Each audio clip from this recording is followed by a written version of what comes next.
السلام علیکم ورحمۃ اللہ وبرکاتہ۔ امید کرتا ہوں آپ تمام دوست و احباب خیر و عافیت سے ہوں گے۔ امت مسلمہ کا ایک بہت بڑا طبقہ آج اللہ تبارک و تعالیٰ کے احکامات سے بہت دور جا چکا ہے، کہ جن میں سے خاص طور سے فرض نمازوں سے لاپرواہی جو کی جا رہی ہے وہ انتہائی افسوسناک ہے، کہ آج مسجدیں ہماری بالکل ویران اور خالی ہو چکی ہیں، اور بازار بھر چکے ہیں، میلے بھر چکے ہیں، چوراہے بھر چکے ہیں، اسی طریقے سے فٹ پاتھ بھر چکے ہیں، اور ان میں رات 11، 12، 1 بجے تک ہماری عوام اور ہمارے مسلمان نوجوان اپنے وقت کو ضائع کر رہے ہیں، جبکہ انہیں اس وقت کو اپنے وقت کو قیمتی سمجھ کر کام میں لگانا چاہیے۔ اور دیکھا جاتا ہے کہ فجر کی نماز میں 10 یا 5 یا 15 نمازی نظر آتے ہیں، اور سارے کے سارے صبح کے وقت میں سوئے پڑے رہتے ہیں، جبکہ اللہ کے نبی صلی اللہ تعالی علیہ وسلم نے بڑی سخت وعید فرمائی ہے اس شخص کے لیے کہ جو صبح فجر کی نماز نہ پڑھتا ہو۔ یہ منافقوں کا عمل ہے، اور منافقوں پر سب سے زیادہ بھاری نماز عشاء اور فجر کی تھی۔ تو آج ہمارے لیے بھی عشاء اور فجر کی نماز بڑی ہمیں مشکل لگتی ہے اور بھاری لگتی ہے۔ تو میرے عزیزو، ہمیں اس چیز کا بڑا اہتمام کرنا ہے کہ ہم اللہ کے احکام سے ہرگز دور نہ ہو۔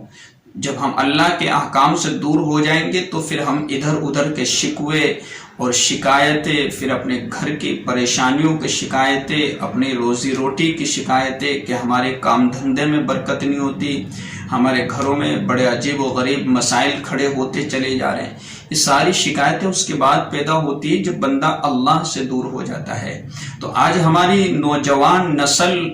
رات 12، 1 بجے تک اپنے وقت کو ضائع کر کے اور برباد کر کے، اپنی نیند کو خراب کر کے، اور پھر 1، 2 بجے سوتی ہے، 12 بجے سوتی ہے، اور پھر صبح 8، 9 بجے اٹھا کرتی ہے،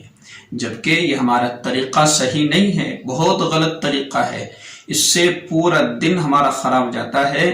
اور اسی بنیاد پر ہماری روزی روٹی میں، اسی طریقے سے ہمارے کاروبار میں، اسی طریقے سے ہماری صحت میں، تندرستی میں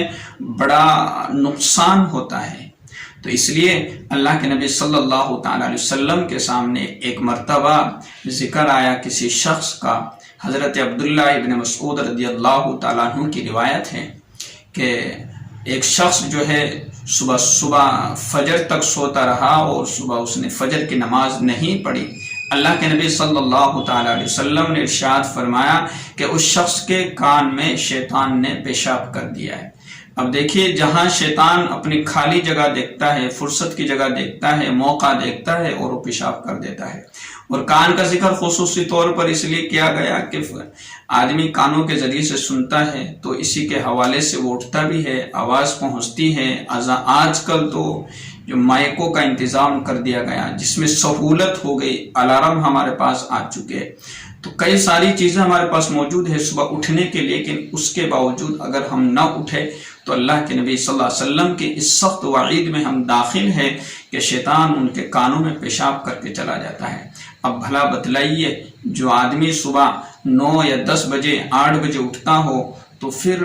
اس سے اللہ اور اللہ کے رسول صلی اللہ علیہ وسلم کتنے سخت ناراض ہوں گے۔ اس لیے ہمیں ہوش کے ناخن لینے کی ضرورت ہے، اور قیامت کے دن بھی یہی معاملہ ہوگا کہ جب جنتی جنت میں چلے جائیں گے اور جہنم بھی جہنم میں پہنچ جائیں گے، تو جنتی لوگ جہنمیوں سے پوچھیں گے کہ ما سلککم فی سقر، کہ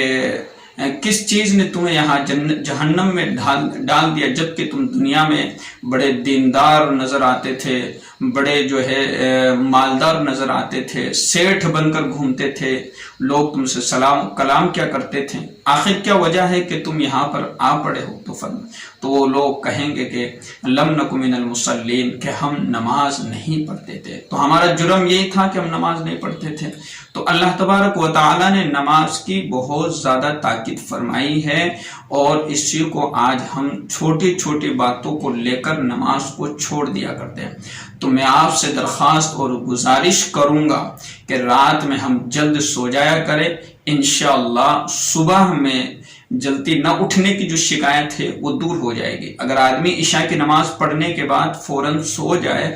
تو اس کے بعد اس کے لیے صبح میں اٹھنا آسان ہو جاتا ہے، لیکن جب عشاء کی نماز کے بعد ادھر ادھر کی یارانہ میں، دوستیوں میں اور ادھر کی گفتگو شپ میں لگ جاتا ہے تو پھر اس کا وقت ضائع ہوتا ہے، خراب ہوتا ہے، برباد ہوتا ہے، اور پھر صبح اٹھنا اس کے لیے بڑا مشکل ہو جاتا ہے۔ اور جب لیٹ تک اٹھتا ہے تو پورا دن اس کا بدن سست ہوتا ہے، نہ کام کرنے کو جی چاہتا ہے، نہ کسی چیز میں دل لگتا ہے۔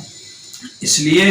صبح رات میں جلدی سونے کی فکر کیا کرے اور صبح میں جلدی اٹھ کر اپنی نمازوں کی پابندی کی فکر کیا کرے۔ یہ ہمیں سوچنے کا مقام ہے،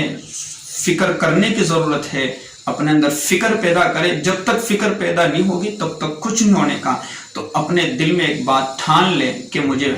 مجھے ہر نماز کی پابندی کرنی ہے، انشاءاللہ اس کے بعد اللہ تبارک و تعالی سارے مسائل حل کر دے گا، ساری پریشانیاں دور کر دے گا، ساری بیماریاں اور مصیبتیں دور کر دے گا، اور اس کے بعد اللہ تبارک و تعالی کی طرف سے فتوحات کے درجے کھلیں گے۔ آج ہم جو یہ شکایت کرتے ہیں کہ حالات بڑے سنگین ہیں، حالات بڑے خراب ہے، اور ظلم ہو رہا ہے، یہ ہو رہا ہے، فلاں ہو رہا ہے، تو یہ سب کے سب ہمارے ہی کرتوت ہے، ہمارے ہی کیے ہوئے ہیں، ہمارے ہی بنائے ہوئے ہیں۔ حالات ہم نے ہی بنائے ہیں، حالات ہم نے ہی بگاڑے ہیں، یہ سب کچھ ہمارے کرتوت ہے اور ہمارے اعمال ہے۔ اگر امت کے اعمال درست ہو جائے تو اللہ رب العزت ماحول کو خود بخود درست کر دے گا۔ تو جب تک ہم اپنے آپ کو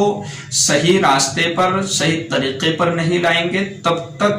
حالات درست نہیں ہوں گے، تب تک اللہ کی طرف سے فتوحات کے دروازے نہیں کھلیں گے، تب تک بیماریاں، پریشانیاں اور مصیبتیں دور نہیں ہوگی۔ اس لیے اگر مصیبتوں، پریشانیوں کو دور کرنا ہے، شکوہ شکایتوں کو دور کرنا ہے تو نمازوں کی پابندی کریں اور اللہ اور اس کے رسول صلی اللہ علیہ وسلم کے طریقوں پر چلنے کی کوشش کریں۔ السلام علیکم ورحمۃ اللہ وبرکاتہ۔